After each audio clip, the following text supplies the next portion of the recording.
Okay, good morning. Good morning. Happy Thursday. We have some great stuff today. One, we have a guest speaker that's going to be coming in a few to talk about the state of the city. That's Mayor Tasha. And also, I'm going to be providing you with some broker updates as well. Okay. But for the sake and respect for each and every one of you, please make sure you silence your phones. That way, we don't have empty interruptions. All right, let's continue. Next slide. All right, our mission, our beliefs, and our vision to provide agents with a place where they will be empowered, trained, and motivated to experience growth, wealth, and a legacy that allows them to live their best life possible. Our belief, when the values of your own company align with your own beliefs, you know you found your professional home. And our vision to achieve amazing professionals and personal development so that KW South Bay remains the agency of choice. Yes, yes, yes. All right, let's continue. Next slide. Just a friendly reminder, your support team here, all of these amazing leaders are here to support you and your business and your clients. Okay, if you need to talk to any of us, here are the go-to individuals that will help and support you. Let's continue. Next slide. All right, we want to welcome the newest agents to the office. Michelle, is Michelle here? Ashley and Cliff. Okay, these are the newest additions to the office. The great thing is this month in April, which is today the last day, we brought in 10 amazing agents to the office. 10 amazing agents to the office, which is great. Yeah, thank you. Thank you. Yes. Good stuff. And the goal is to be consistent every single month, right? To bring in 10 or more to the office. So these are, again, individuals that are mixed experience and newly licensed agents. And we will have another one next week. She's taking her state exam and she has the confidence that she's going to do really well. And she's going to talk to me right after and says that I passed the state exam. So awesome stuff. All right, let's continue. Next slide. All right, there she is right off the bat. Let's bring Heather Tanada up here. Let's give her a round of applause. Congratulations, her. And clapping. Congratulations. Awesome. So tell us a little bit of how you became a capper. How did I become a capper? Just working hard. That's all there is. Simple, right? Yeah, just working hard. Awesome. Every day being consistent. Yeah. And it's been, really great also like the support of Gary and then Talia, just helping keep me accountable and on track with my goals. Love that. Love that. So thank you. I appreciate you. And let's give her a round of applause, guys. Thank you very much. Good job. All right. Next we have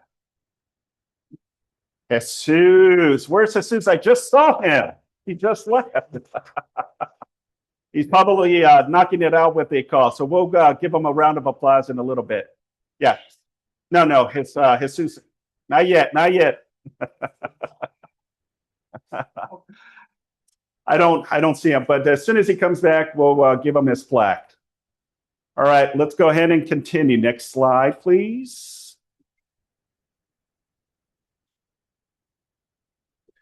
Okay, now we can bring our food sponsor, Miss Susie Pelshaw with Fidelity National Home Warranty. How are you? Good to see you. Yes. Right. Brought me to breakfast and lunch because 10:30 is a really weird time. So I got you sugar, donuts, and then I got you salad. So I got you healthy and not healthy. I hope it satisfies everybody, okay? And vegetarian as well. Does anybody know what these are? No. These are, so I get these once a month. These are service cards that I get for my territory alone. Granted, think about it. There's 250 to 300 Fidelity home warranty reps in our company. This is just for my territory alone. These are all the service claims that we paid out in my territory for the month of April. So just to let you know, Fidelity is absolutely doing their job. $30,000 in South Bay alone. I do South Bay, Palos Verdes, Hawthorne, Lawndale, Stampede Drive. $30,000 for the month of April we paid out to your customers, to your agent, or I'm sorry, you're the agents, to your homeowners. Let me just read a couple that just came from this office and to let you know what we're hitting. So what we'll do is we'll send this to you via email. I'm actually having them mail them to me because I feel like some of you aren't opening your emails to see this. It might go into your spam, but I'm not a blanket person that like blankets you with a lot of paperwork. I'm very into the environment, but this is one thing. This is probably the best marketing piece that you can use to gain listings, to gain business, to get repeat and referral clients.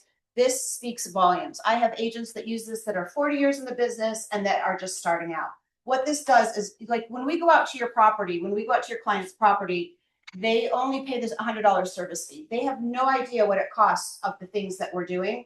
This will tell you what we do. So this is a great touch point piece for you to give your client a call. I get so many agents that say, I'm kind of running out of things to say. I don't know what to say to my homeowners anymore. I kind of want to touch base with them and I don't want to do a pitch. This is a perfect lead-in piece. It tells you what we service, what the property is, the date of service, and a running tally. So for example, if we went out on the property 3 times and we serviced the microwave and the dishwasher and the air conditioner, it will give you a running tally. But this, just say, I'm so glad I put that Fidelity home warranty on your property. Did you know that we saved you $1,500? Money speaks volumes. And just say, could you please think of me and reach out to me if anyone in your family is selling, any of your friends, family, can you put me on your referral list, because we're making sure that you're protected after close of escrow. It's a great pitch piece for you guys to use. So just a few here. We have $345 for a range, $483 for a sump pump, $445 for an oven. Hoffman Murphy team, $1,137 for plumbing for one of their properties, $483 for heating, $1,573 for pool spa. So these are expensive items that we're paying out. So that's just food for thought. No pun intended. Love that. Then really quickly, just want to bless you. I just want to clarify, because I get a lot of calls on this. So, and I'm sure you guys have heard this from everybody, but just to make it easy and simple for you, 2 exact same plans. The only difference is purple is 12 months, blue is 13 months. $30 for 30 more days. That's how I look at it. If I get to, I work with Chris daily. Chris, she's fabulous. If she sends me something and says there's $1,700 in allotment, I'll say, how do you want me to spend that? Just keep in mind that escrows, your TCs, and your home warranty reps don't walk the property. We don't know what's on that property. I try to go on the MLS and I try to see, but we can't actually tell if there's an outdoor kitchen sometimes, or additional refrigerator, or a fountain, or anything like that. So I do want to spend your money, but I don't want to spend your money and I don't want to buy something for you that isn't on the property. So if you have $30 extra, get the 13-month policy. I don't know why. I don't know if it's law of attraction. I don't know what it is. Homeowners love that extra month. They love having 13 months. I don't know if things break down in the 13 month. I don't know, but they love that. So just put CRES Fidelity and then whatever kind of coverage you want. Again, if you shoot me an email and say, Susie, will you order this for me? Happy to order for you, but I will come back and say, does it have a pool and spa? Does it have air conditioning? Does it have an additional refrigerator? Just let me know what you have. That being said, if the homeowner wants to pay above and beyond your allotment, we can send a pay link to them direct, and then they can buy whatever they want, and then you don't have to deal with that at all, and we can do that outside of escrow. Just really quickly, I don't want to take up too much time. There's 3 other options that we have that have been becoming super, super popular right now. If you have the money to spend, we have a water heater tune-up, a garage door tune-up, and a manufacturer's warranty. Water heater is $20, garage is $15, manufacturer's is $10. We are spending a ton of money on that. So basically a home warranty, we take care of major systems and appliances in the home breakdowns. These are actually service items. I call them the Jiffy Lube of services. We'll do a 10-point check for the water heater. We'll do a 15-point check for the garage door opener and all the mechanisms. Manufacturer's warranty, let me tell you this. Years ago, the manufacturers, they're not telling you this, they used to pay for the labor and the part or the recall. If the dishwasher got recalled, for example, they would pay for that and the labor. They're not paying for labor anymore, and they're not telling your clients. They're not telling anybody because they're pulling costs. They're pulling money just like everybody else is. If you have that $10 option from us, we'll pay the labor. I just did one. The part was $125. that the homeowner got paid for by the manufacturer, the labor was $750. Fidelity picked that up. So the labor is actually more than what the manufacturer is paying for. So, I mean, $10, it's so worth it that agent came out a hero in his client's eyes. The only plan that we do include that on, and I don't want to confuse you, but I do want you to take all my stuff over by the food so you have the brochure. Our last plan, Enhanced Plus plan, it does cover for that. So it's not added. You don't need to pay that for an option. So I just want to make sure you guys are protected. Also, it's spring right now, and I have door hangers. I've been being nailed off the hook for them. So I put a box together of all our kinds of door hangers. They're going to be drop shipped for you guys here because people are calling me at different times saying, can you get me this? Can you get me this? I can't get there every single day. My territory is big. I'm all over the place. So I'm going to drop ship them here. They're free. You guys take at will. And if you're doing a special farm or a bigger farm or whatever, shoot me an email so I make sure that I order enough for you guys. But take them at will. Again, I always say I have agents that are super seasoned in the industry. They're still using our door hangers and that work. And I have agents that are just starting out trying to get their footprint in the ground. So we're here to help build your business and to protect your business any way that we can. Please call on me. I'm so happy to help you guys. And thank you for this opportunity to speak with you. It's been too long. Are there any questions at all? Is the food good? Yeah. Awesome. Well, thank you so much. Thanks for the time. Thank you. Susie Palshall, everyone. Thank you. Great information. All right, let's continue. Next slide, please. All right, listing pitches, buyers' needs and wants. Anyone? Any upcoming? Yes, Eric. I'm looking for, I have a buyer looking for any nice duplex, hopefully vacant for 800,000. Southeast LA, like Huntington Park, all the way up to like maybe like Norwalk, Bellflower, anything in between. A very serious buyer around 800,000 for a solid duplex. And I got other stuff, but I'll share it another time. Okay, awesome. Good. Anyone else? We have a pool home coming up. A pool home in Carson? Yeah, Okay. 4 bedroom, pretty bad, 2,200 square foot. Somebody's looking for something like that. Okay. With a nice pool, huge backyard. What is the price? Like 1.2. 1.2. Okay. If anyone's looking for a pool home, City of Carson, reach out to Gary. Anyone else? Yeah, please. I still have that commercial space for lease in Inglewood. The owner's willing to rent out individual offices for around $1,000. Like if somebody wants like a 500 to 700 square foot space, you guys know any business owners, small business owners that need an office space, he'll rent it for like 900 to 1,100. What's the price range that your clients are looking for the duplex? Like under 900. Yeah. But also I got that commercial space. You guys know anybody needs office space, like just a nice little space for this price? Awesome. All right. Well, let's go ahead and continue. Next slide.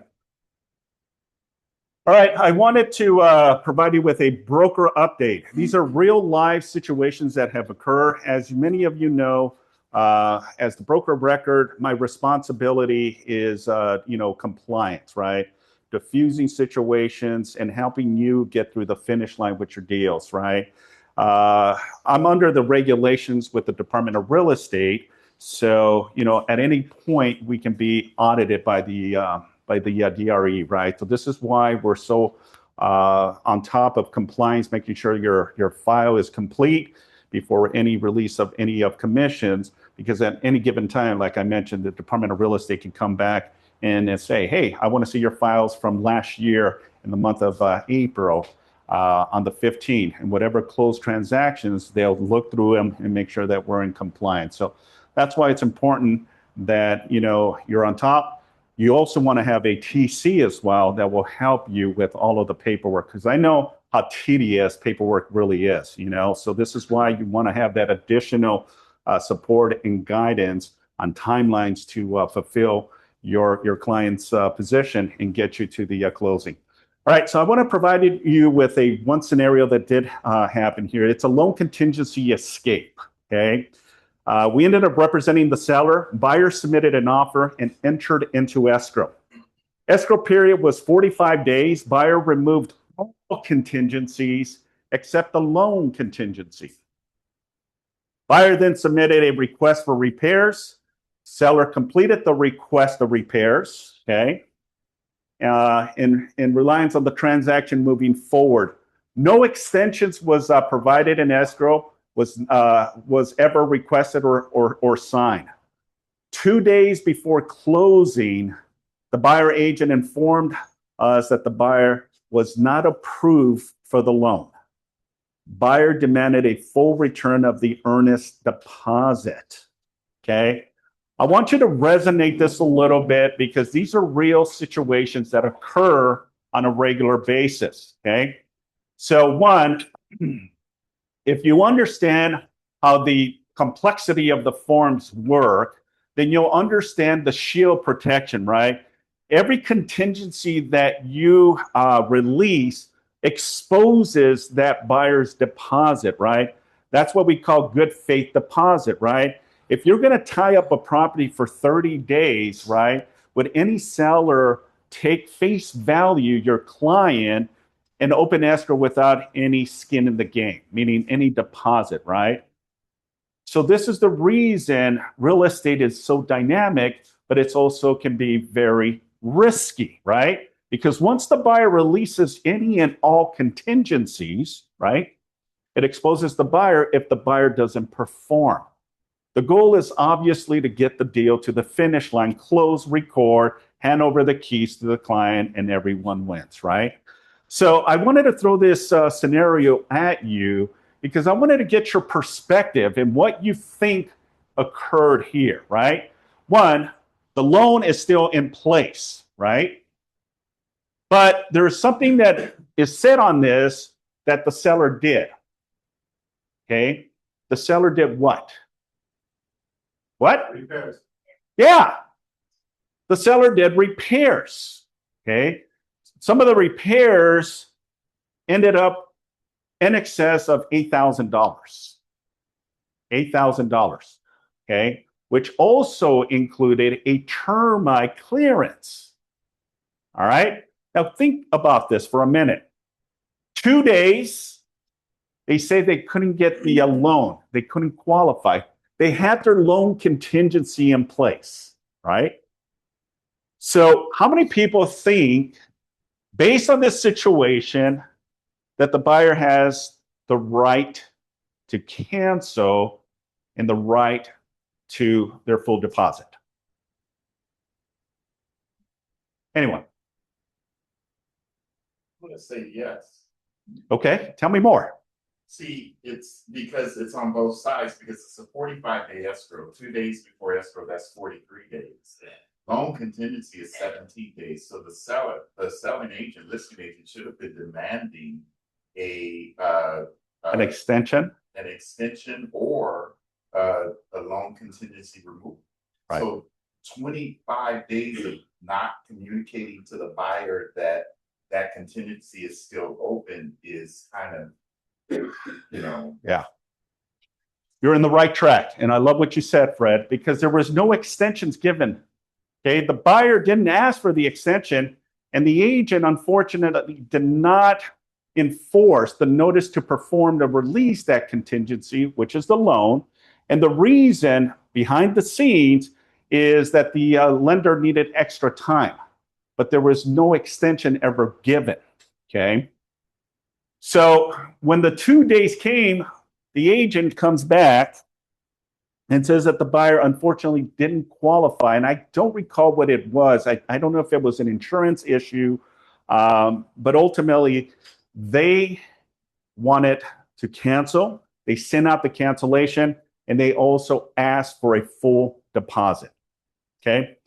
We represented the seller, not the buyer. Okay. This was an outside agent with the buyer.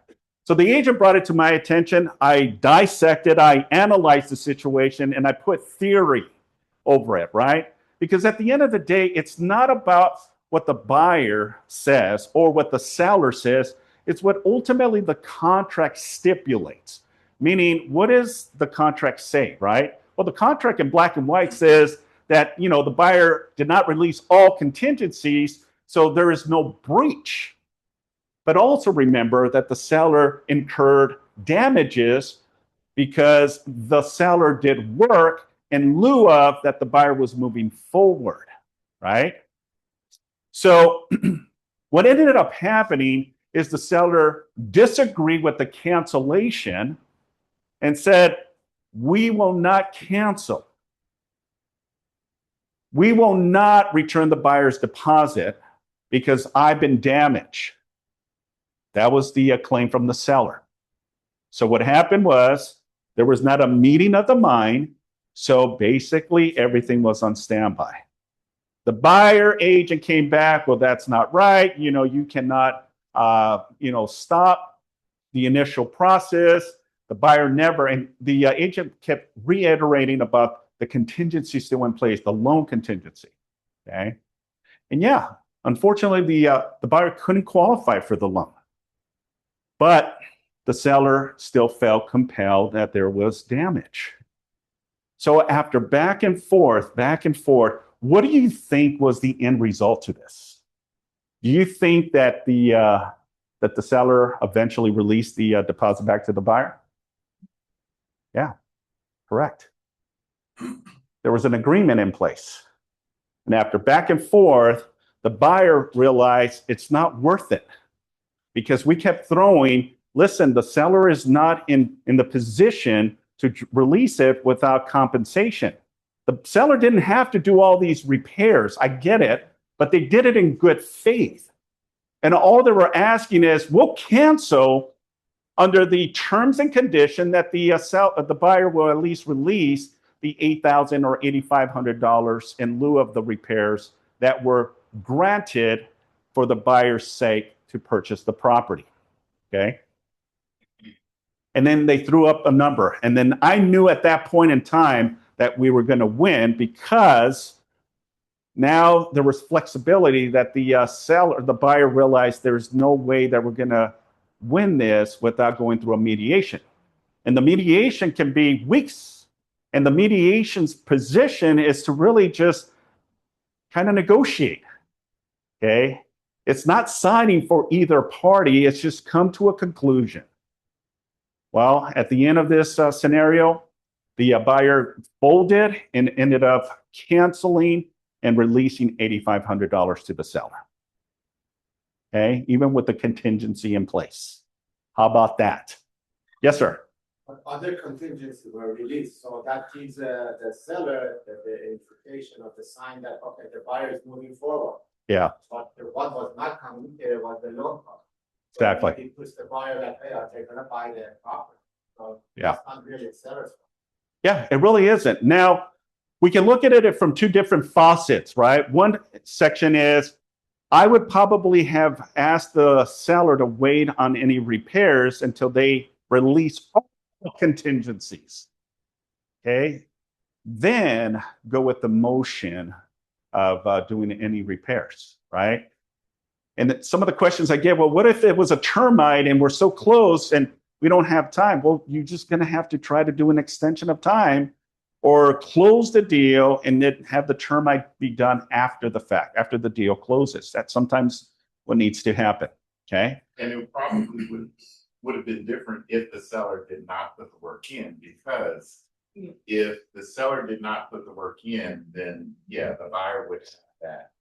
But to make the seller whole, because That's right. one, the property is now higher value because the work has been done. Correct. Or Yeah.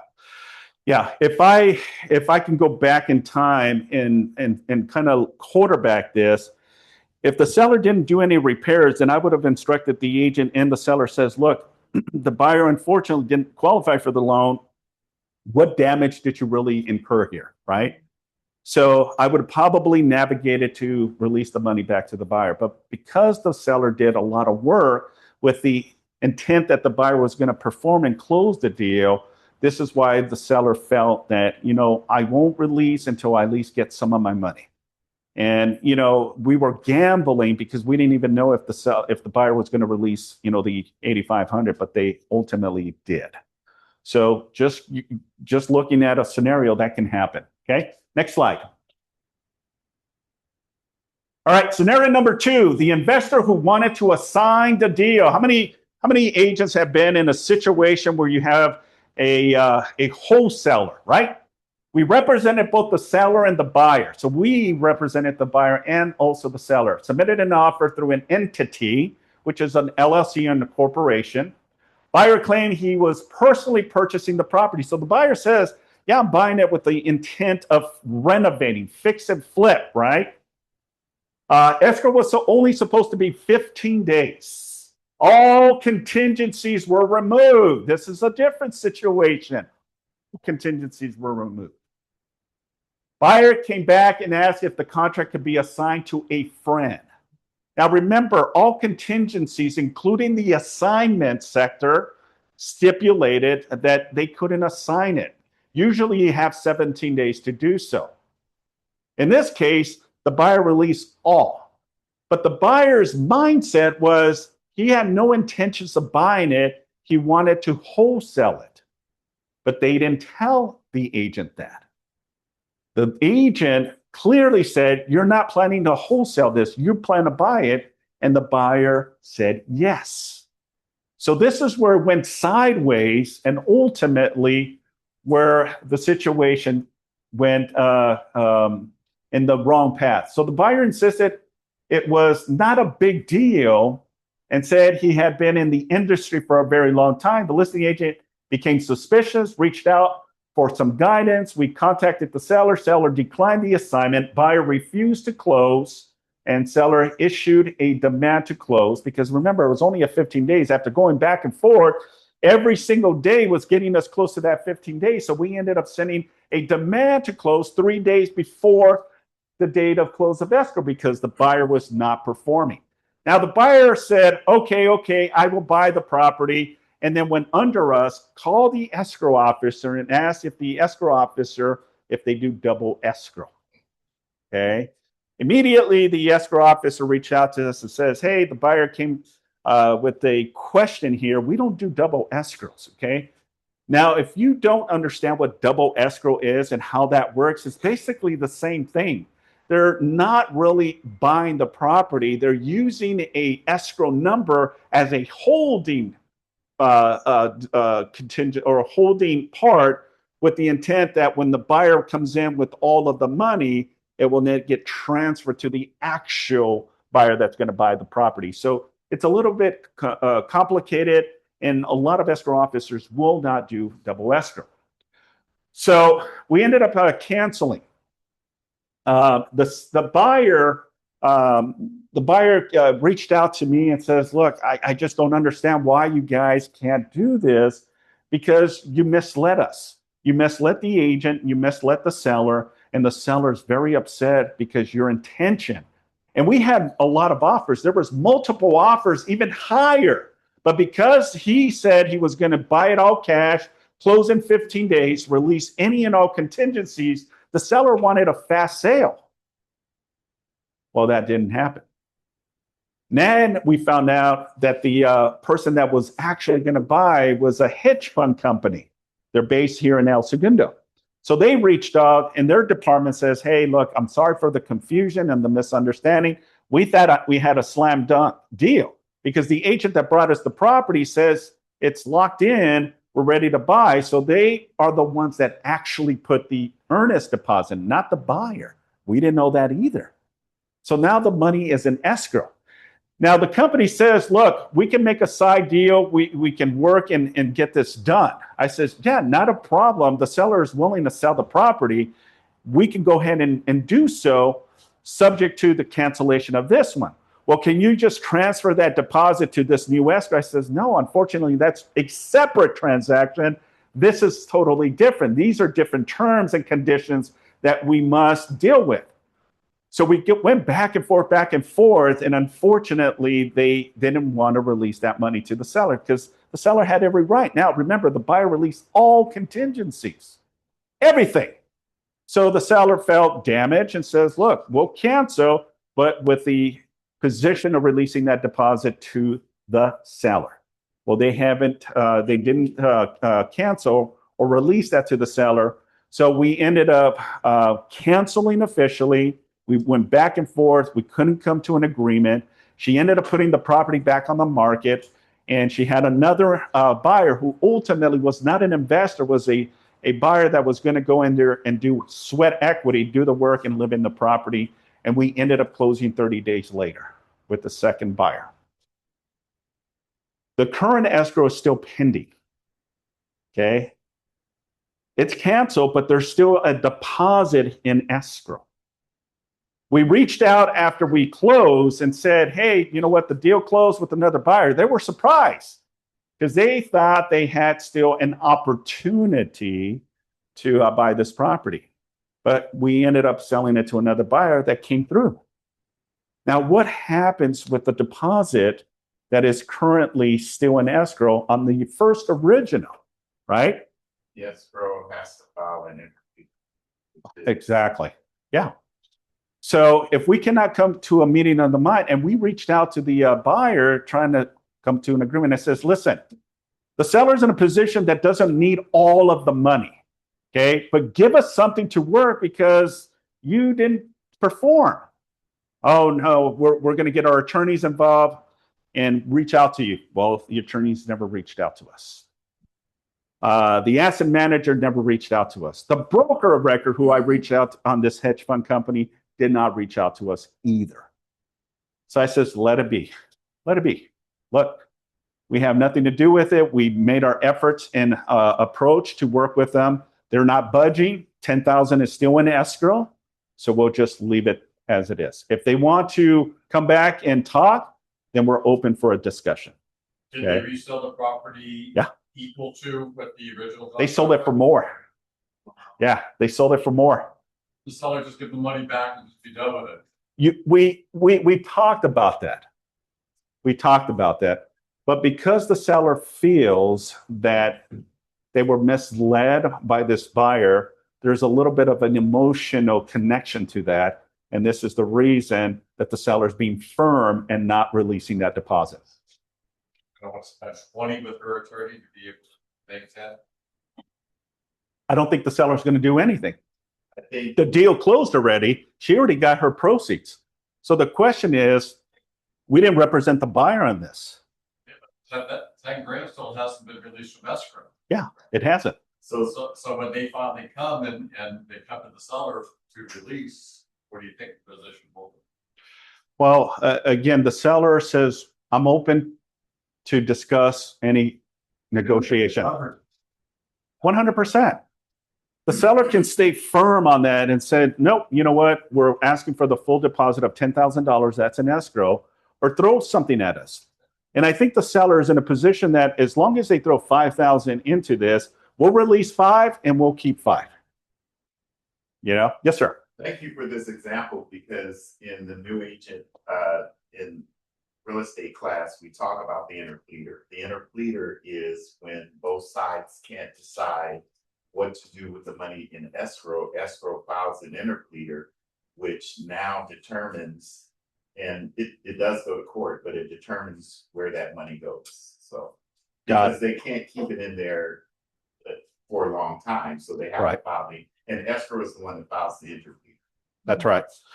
And what happens is if no one comes to a resolution, eventually that money goes to the state. You know, so everyone loses. So it's to the buyer's advantage to come back with a negotiations and say, hey, we'll release $1,000. Start with something, but they're not. They're being firm and they're not. I says, okay, look, I'm not going to force you. We don't represent it. We didn't represent the buyer, or excuse me, we did represent the buyer in this case. And the buyer agent had reached out numerous times, radio silence, to try to come to a resolution, but that didn't happen. So just be mindful of some of the things that can happen, folks, when it comes to investors. Immediately when you get a listing and there's investors, be mindful and cautious. Is this buyer a true investor, or is this investor really wholesaling it to someone else? Because the contract allows you to wholesale, and wholesaling, or assignment, I should say, is to your own entity, your own personal trust, your corporation, S Corp, C Corp, or your LLC. But it doesn't say it can be transferred to another individual, okay? That has to be consent by the seller. Okay? Be mindful. Thoughts, questions, or concerns? All right. All right, I believe our guest speaker is here. She's getting Wi-Fi? Okay. Okay. All right, well, let me get the last, let's go back, Natalie. One more scenario I'll throw. Do you guys want one more? Okay. All right, the last one here. The buyer who wanted an inspection before deposit, earnest deposit was in escrow. All right. We represented the seller. The buyer was an investor. Offer was accepted. The contract required the earnest deposit to be delivered to escrow within 3 business days. 2 days after acceptance, the buyer contacted the listing agent and said they wanted to do an inspection first. They did not want to deposit their earnest deposit until they confirmed the property looked good. True scenario. Okay. Fred is here chuckling and laughing because he knows where this is going, right? And I want to be mindful of this because you can be in a position that if you don't understand how these contracts work, then you're going to get yourself in a position where you're going to be frustrated and delay of the process, and it's not going to look good on you or your clients. So what do you think on this one here? That they got their offer accepted.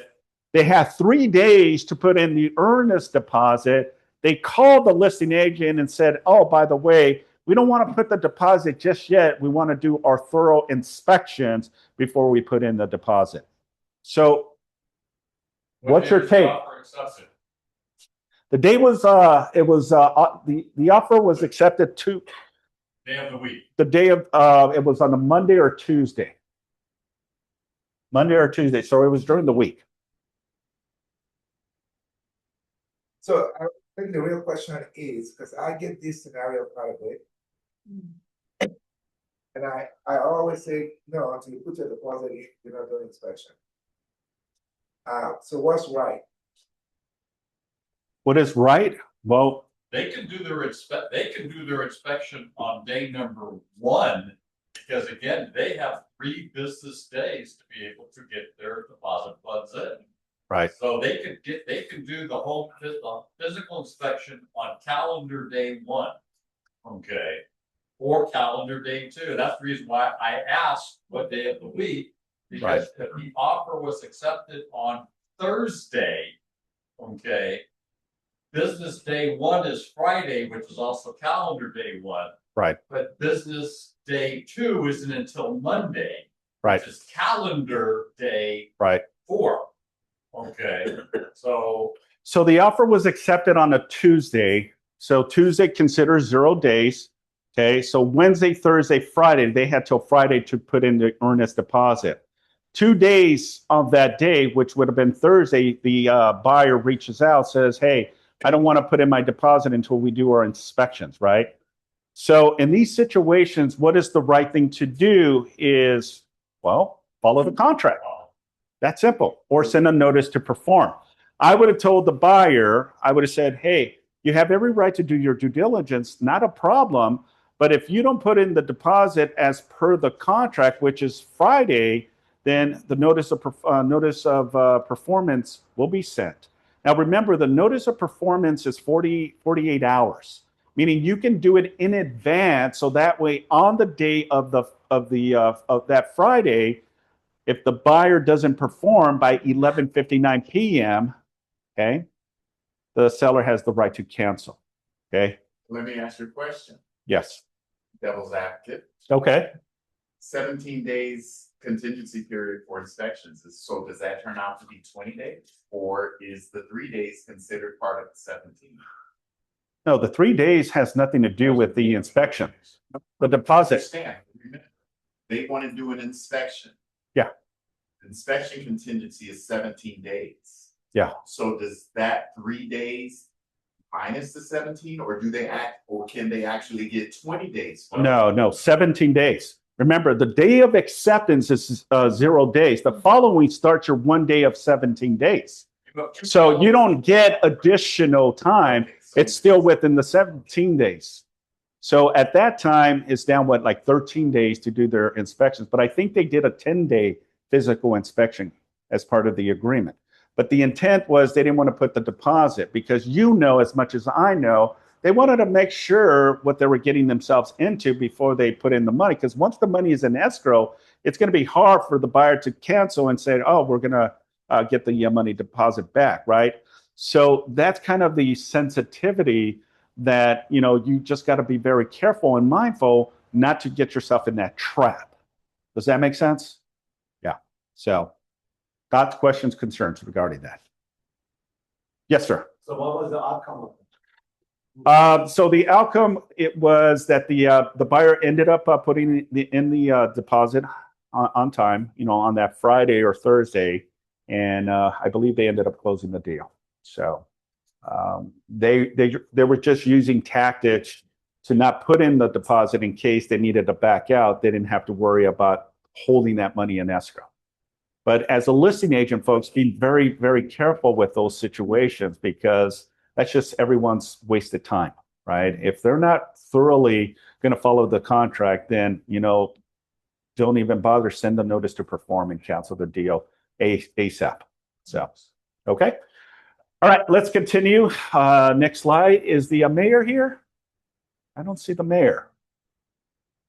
All right, so we'll go ahead and do just a quick introduction while we wait for the mayor. I believe she's here in the building already, right? Yes?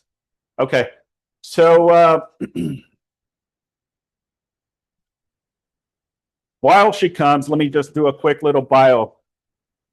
So Mayor Tasha Cedar, who has served the city of Gardena since 2017, and has been a strong leader in the community for many years. She's known for her commitment to public safety, neighborhood involvement, and bringing business and positive growth to the city of Gardena. Mayor Cedar has also made history as the first female mayor in the city of Gardena, and I believe in the state of California as well. Yeah, so without further ado, Mayor Tasha Cedar. How are you? Just a little late here. It's campaign season right now, so it's what we call crazy season. Yeah. Right here.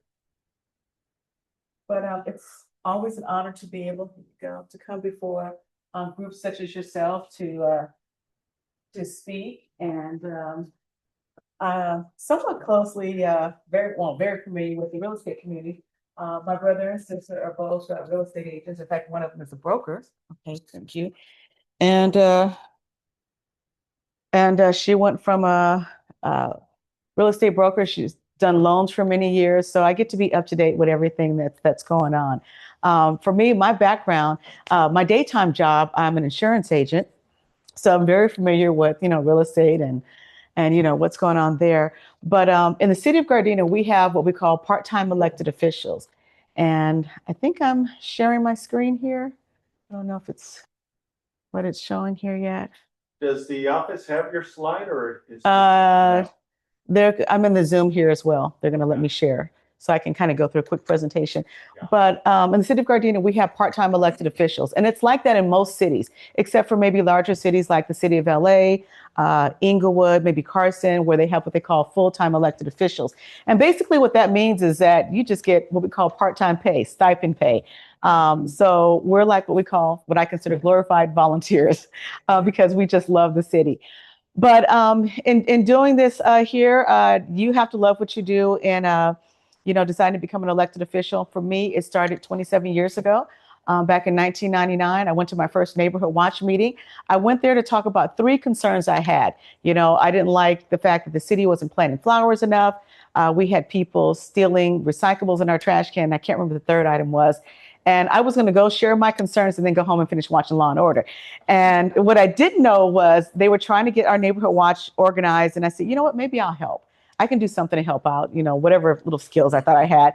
And lo and behold, 10 years later, after becoming the secretary, the liaison to the city council, the website coordinator, and then the president, I ended up being the person that helped all the neighbors get potholes taken care of, trees trimmed, what's the quick number to get to the police department, the non-emergency number, how to get a hold of your mayor. And I was doing so much of that for 10 years that I decided, you know what, I might as well run for office.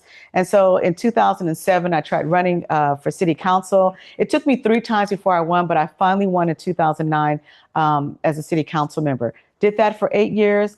And then in 2017, I decided to run for mayor, and I won. And it was an interesting race because everybody on the city council decided to run, and a former mayor and a former city council member. So it was a crazy race, but lo and behold, I won. And as was mentioned earlier, first female mayor, first African-American mayor, and first Native American mayor the city has ever had. And so I didn't even realize at the time when I won that I would be the first of so many different things. I was just running to win. So in the 9 years that I've been mayor now, we have changed a lot of things in Gardena. We have a lot of new developments happening in Gardena, a lot of new housing.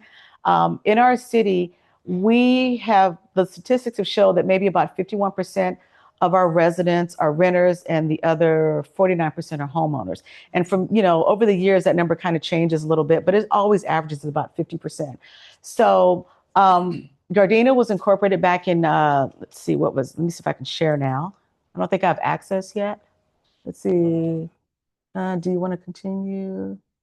Just because we have it on Zoom for the people that are on Zoom, we may have to minimize. Let me see. Just tell me what I need to do, and because I have a PowerPoint up and ready.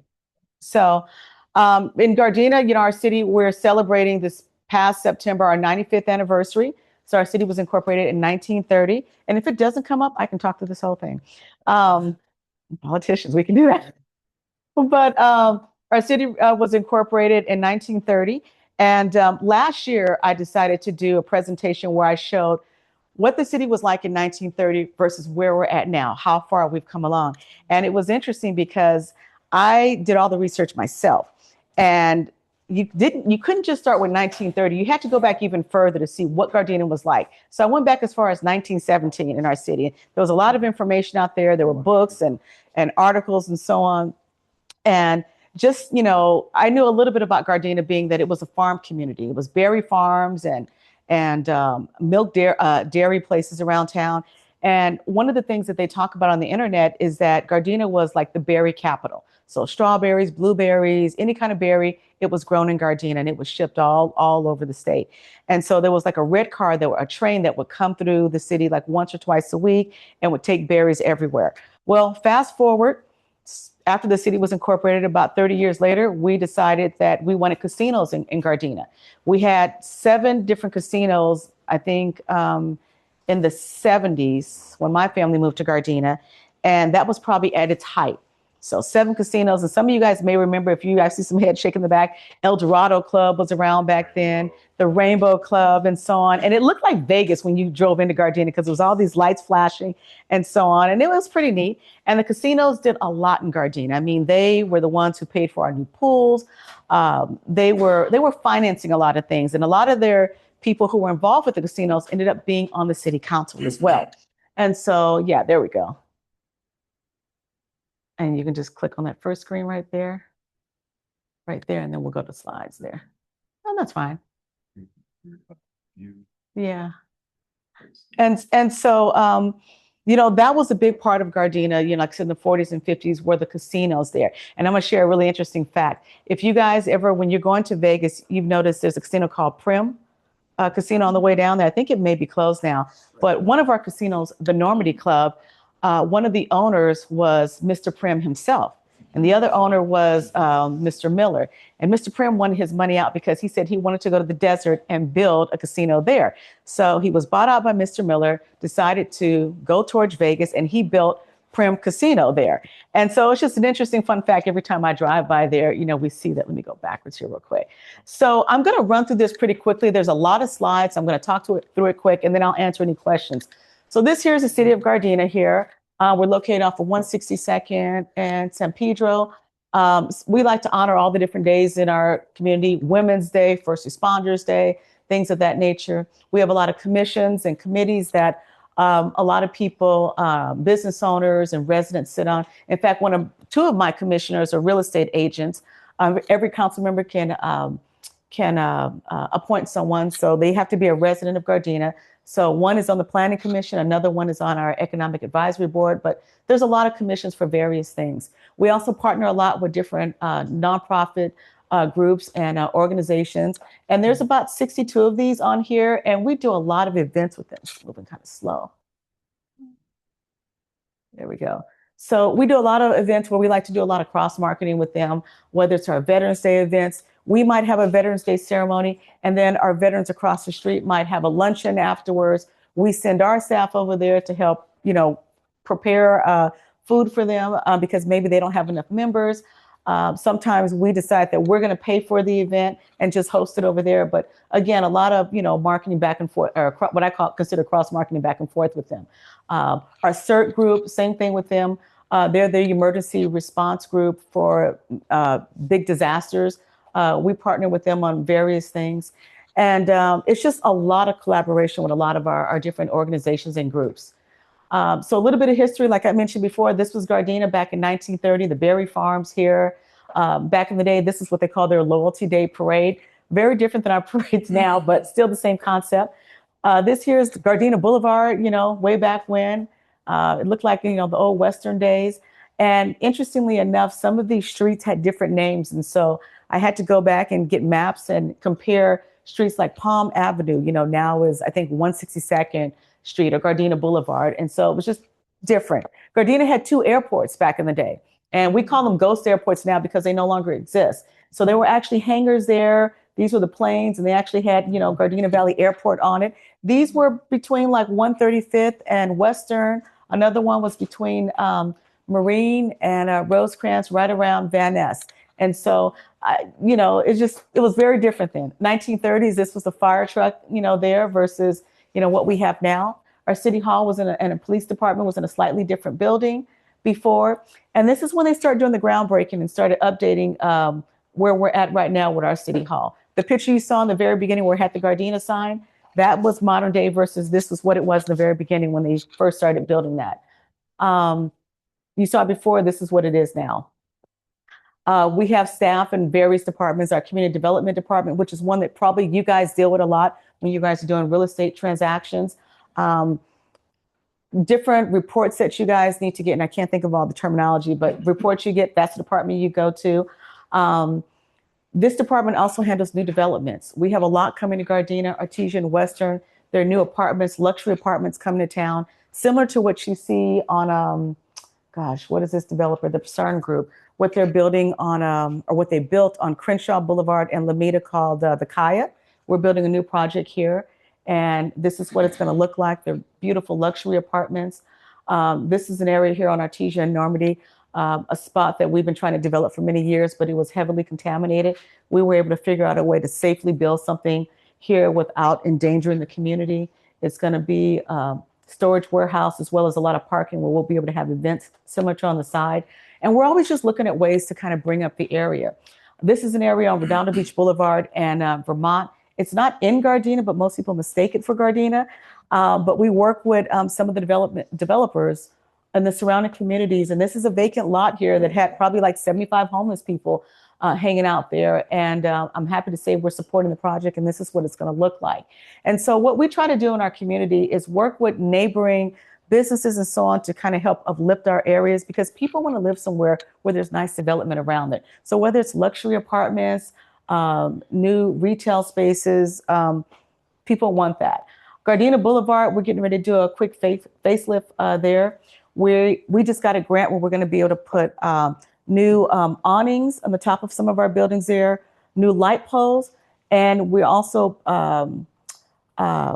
new paint on any of the businesses that want to participate in our program. And so there's about 40 businesses down Gardena Boulevard, and if they meet the qualifications for our program, which is make sure your business license is up to date and you can show, your tax documents or whatever basic information, you can get the $60,000 grant to get new painting, new awnings, new signage. And we're going with the concept of neutral tones to kind of modernize Gardena Boulevard. We're also going to be putting zigzag lights along the top too.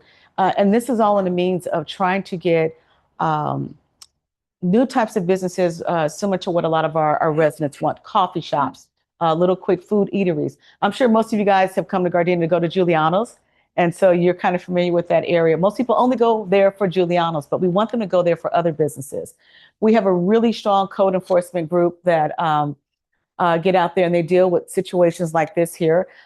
This isn't all of Gardena. These are just some spots here where, people just haven't taken care of their properties for various reasons, whether they were a hoarder or whether it was maybe a little old lady who her property got out of hand and she wasn't able to take care of.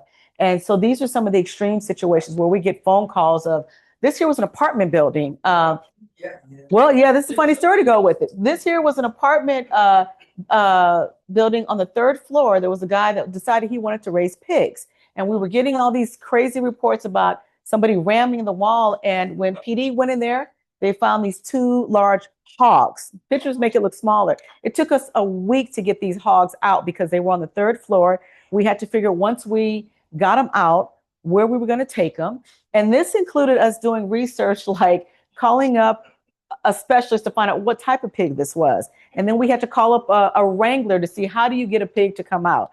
And then we had to, because we couldn't do this for almost a week, we had to go and check on the pigs twice a day. We had to feed them and water them while they were up on the 3rd floor. Once it was, I know it's crazy. Once it was explained how we deal with it, then we had to figure how we were going to lure this 2 pigs down 3 flights of stairs. And then we had to have the right kind of container to transport it. So we had to have our public works guys build a container.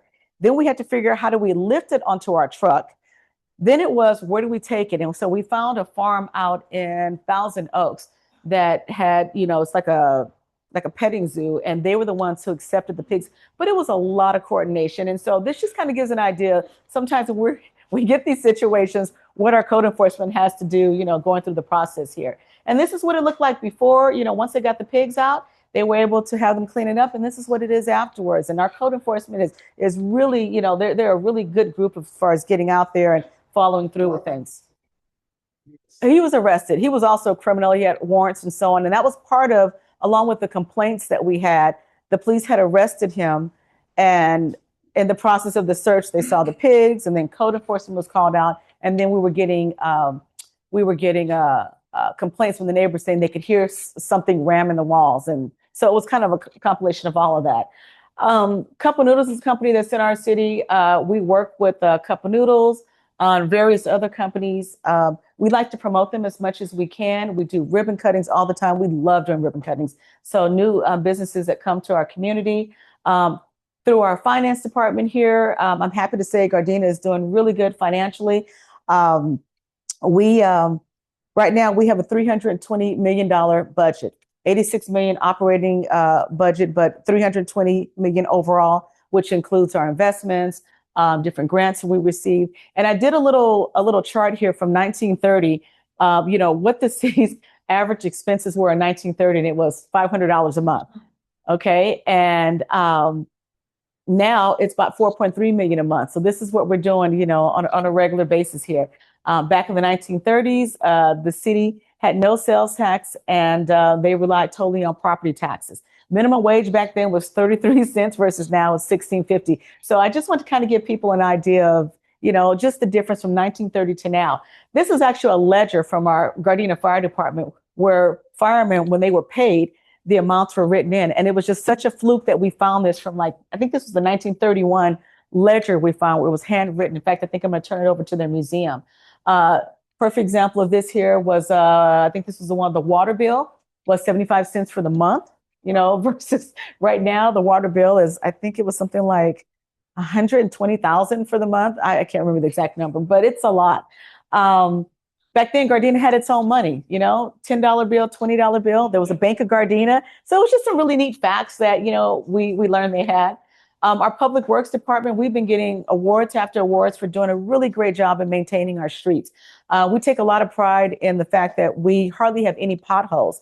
And there's a rating that the state does where they rate different cities on how good your streets are. And so the state's average, as far as streets that are even and not many potholes, the state's average is about 68. And right now, Gardena's is at 82. So you notice the difference when you come in our city. You know, because we're surrounded by, what is it, LA, Hawthorne, Torrance. And, you know, I don't know if anybody's from those cities, but I kind of like to brag and kind of pop our collar the fact that our streets are a little bit smoother right now. So, but even our railroads, for many years, we got complaints that when you go over the railroads, it felt like you were going to have to get an alignment job afterwards because it would tear up your car. So we worked with the local railroad company, we got grants, and we were able to fix this. And so these are just some things that our departments are doing just to be very proactive. This was that pavement index I was mentioning a moment ago about the way our streets are. I mentioned earlier about the casinos that were here, you know, that were funding different things. This is a pool that they did a grand opening for, and I thought I was going to have an older picture of it here. I'm going to jump to what the new pool looks like now. But our Parks and Rec department, their budget for the whole year was $190 versus now their budget for the year is $6.5 million a year. And the reason I wanted to do this correlation here is because our city, from a social aspect, we're doing over 100 events a year. And back in 1930s, it was interesting because some of the recreational activities they did were like little sock hop dances. They taught sewing, cooking, versus nowadays we're doing big parades. We're doing jazz festivals. For those of you who come to our festivals, you see on the right, it's about 8,000 people who show up there. Very different. We're working with AC Green, who's done basketball, soccer, and football camps with us. So we're taking advantage of being able to work with you know, celebrities and things like that to get our young people involved. These are just pictures of some of our events. We have amazing senior events in our city. Every month we do something called a candlelight dinner where our seniors have entertainment like live bands. They love to dance at all of our events. And funny fact, there's more women that attend our events than men. And so our staff thought, you know, like how can we make sure that everybody has a dance partner? Well, since we have our own police department and we partner with the fire department, we asked them to come over and dance. And it has been such a great thing because our seniors love it. And so if they're not on a call, their bosses tell them, come over there and come dance with the seniors. So it's pretty fun. I didn't include that picture in there. I have had some seniors tell me they've come from as far as Santa Ana to come to our senior events just because their city isn't doing anything. And so we've had the Walnut Hills that's come to Gardena. Our police department works with us with a lot of these events. This is our new pool now. We're going to be opening that this summer. So the original pool you saw, and I actually have another picture that's even older from back then, but it's just a big a contrast there. We had a sneak peek of what the pool looks like in March. I had my State of the City actually on the pool where I kind of walked out here and stood on the platform and presented it. And everybody sat in the stands there. But this here is going to be our new aquatic center, and the building behind there is going to be the new senior center. And so we'll have our Alzheimer's daycare there that we currently have. It's going to move to this building. There's going to be exercise classes and just a great place for the seniors to hang out. I'm going to skip through this part real quick. This is our city clerk's office. The one thing I just want to mention about that, it's like all other city clerk's offices, but something we're doing that's very unique is that we have passport services there. So residents don't have to go down to the federal building or go through the post office. You can go and make an appointment and, you know, just a lot closer and take your pictures there and so on. And the prices are the same that you would see elsewhere at the other places where they offer it. G-Trans, we have our own buses. Many years ago, it was called Gardena Municipal Bus Line, something. A few years ago, we decided we were going to change the name and change the color. This is the old buses here. We had 2 buses back in 1953 when they started. Now we're up to a fleet of this is an old bus here. We're up to a fleet of 53 buses now. We changed the name to G-Trans because we wanted a shorter, more trendier name. We came up with a new design because Gardena is known for being green. And so this was a compilation of city council, our city staff, the residents who ride the bus. We wanted everybody's opinion on this. We also took advantage of the fact of, since we're going to be modernizing the buses and purchasing new buses, we were trying to be eco-friendly. So all of our buses now are either electric or hydrogen. So that's our little motto. I'm clean, I'm green, and I'm electric.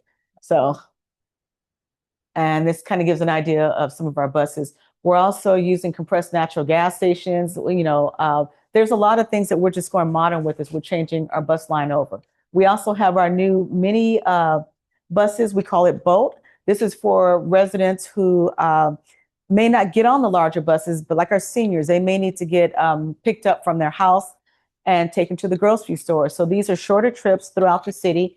And right now we're doing a pilot program. It's $2 each way. Our seniors love it. And it's not just for the seniors, but any of us can use it. And they have an app so you can see in real time where it's at, kind of like Uber. So you can see if it's getting close to you or not. And at the same time, we're also teaching our seniors in some of the classes how to, be more tech savvy on your cell phones, because a lot of them are kind of pushing back from that. So we have tech classes on how to use your phone, and at the same time, use this app if you're trying to get around the city as well.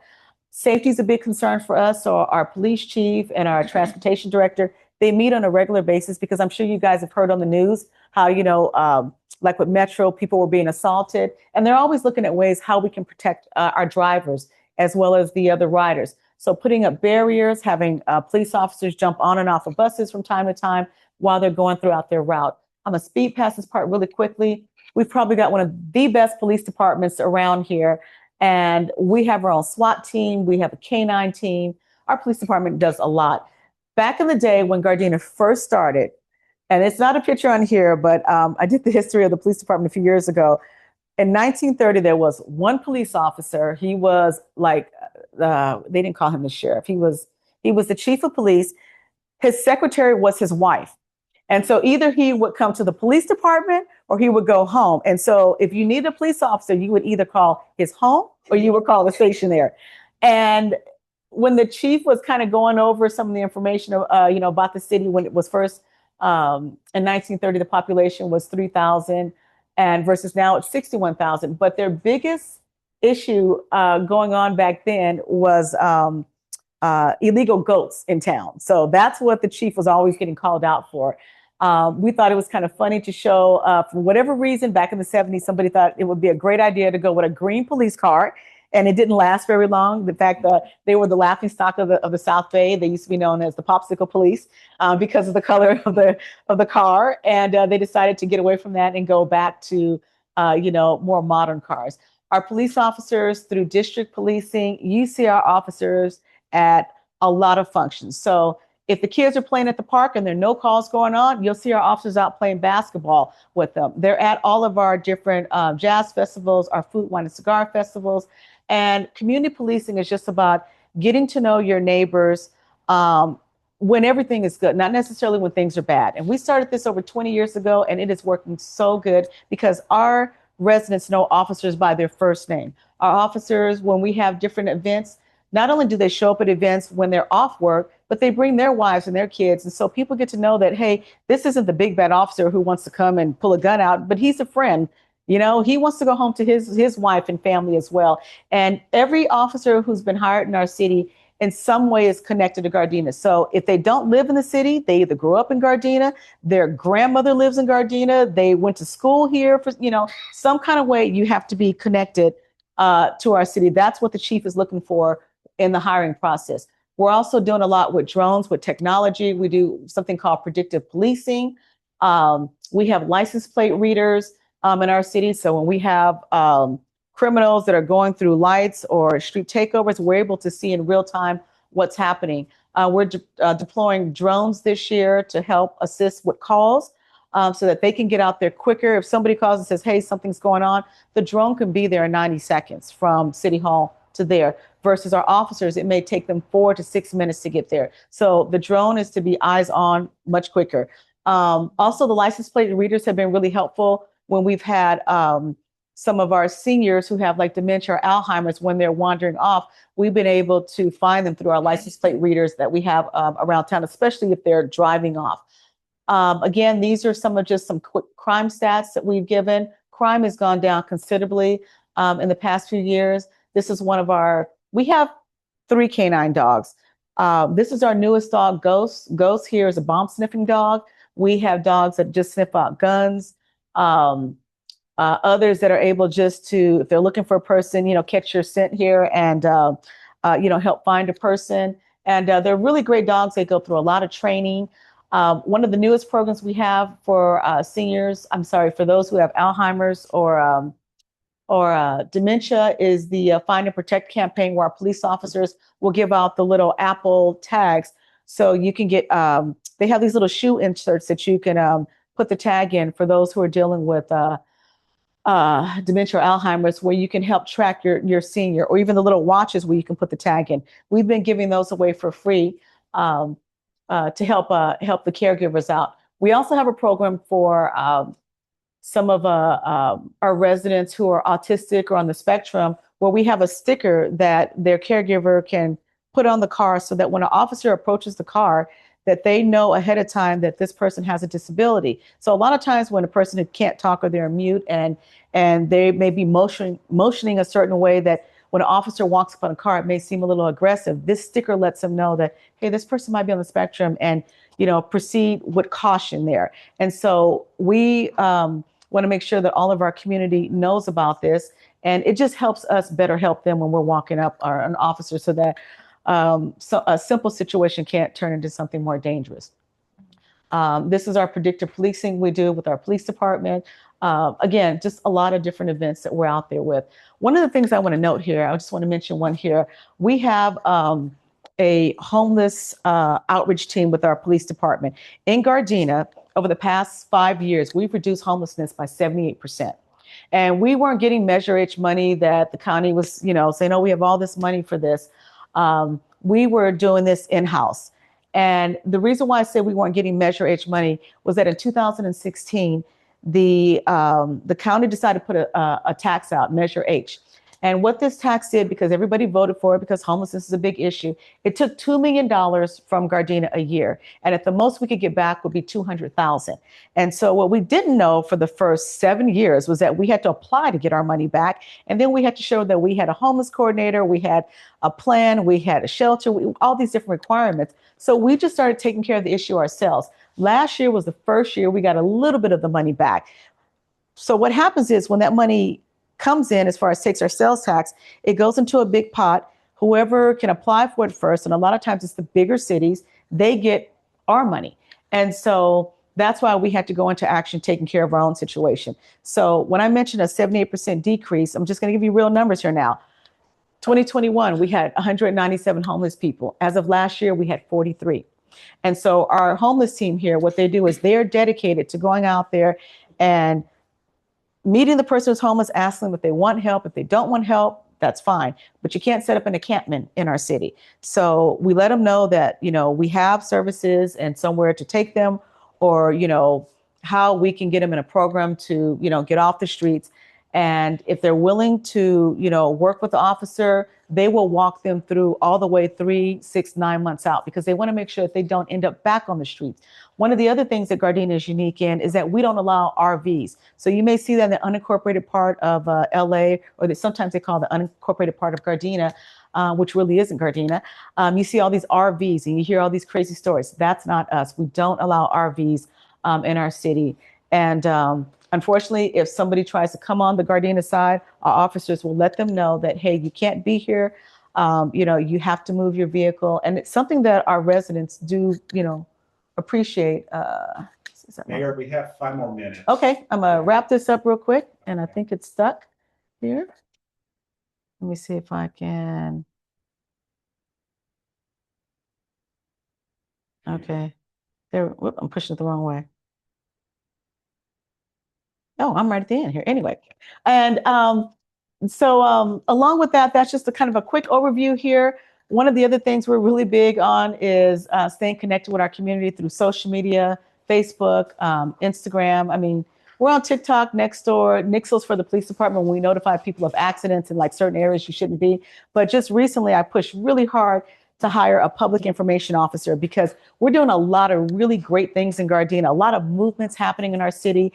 The residents are really excited to hear when I announced we're getting a Sprouts, and just things that we haven't had for a long time in Gardena.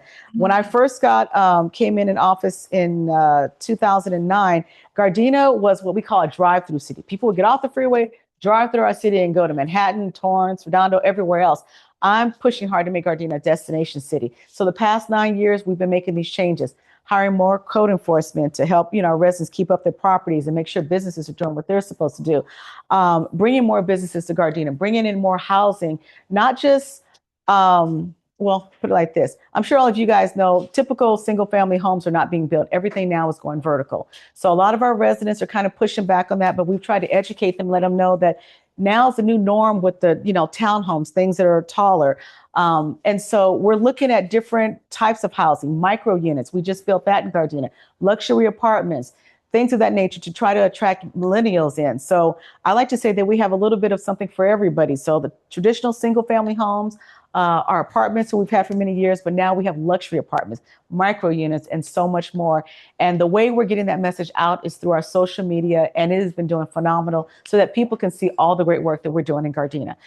All right, that's my presentation. Trying my best to talk fast here. So, but thank you guys. I appreciate you guys. Thank you. Okay, you're welcome. I know the city of Gardena really well. And so I'm going to tell you one quick thing here that I'm pushing for. I'm trying to remember South Bay Association of Realtors. I think they're the ones. When I went before them, something that the city of Gardena is doing that I'm not happy with, that I think is kind of hurting you guys, is that we don't allow, like when you put the signs out saying open house, put it on the sidewalks. Our code enforcement doesn't allow that. And so I'm pushing to change that because you guys are helping bring residents in. So it's not like what you're doing is a disservice. It's actually a service to us. So the one thing I want to caution everybody on is if you need to put those out, if maybe you could ask the neighbor who lives on that corner if you can put it on their grass that points in that direction. I think it's really unfair, but I'm trying to encourage my colleagues to switch that up because you only have it out there for the day. You pick up your flags and things afterwards. So I may need to reach out to you guys and say, I need you to come out to our council meetings and just, sometimes when our city council sees, a group out there supporting it, that's how we can get things changed. So, but I think that will be something that will really help you guys out because I am connected to the real estate group in insurance and family and so on. But thank you guys for what you guys do. Great job. Thank you. Thank you. Yeah, sure. You want to do it this way where everybody's kind of, everybody, where everybody can be seen in there, like, or, yeah. All right, everyone wave, please. All right, here we go. 1, 2, and 3. Awesome. All right. All right. Thank you guys again. Thank you. Thank you. All right. Okay. All set. Thank you very much. Oh, you're so welcome. Thank you for coming in. Oh, you're so welcome. We have a 1 o'clock. Oh, no, I got to get back to the city in 10 minutes. But thank you again. Hey, can you send me that picture? Do you mind? Yeah. I would love to post it. Yeah, give me your I'll give you my cell real quick. 562. Here, let me just call you real quick. I'm not gonna run out the door. 843 and 17. I'm just call you. Let me just put that in here real quick. And then, so thank you again for giving this opportunity. I'm sorry I'm running late here.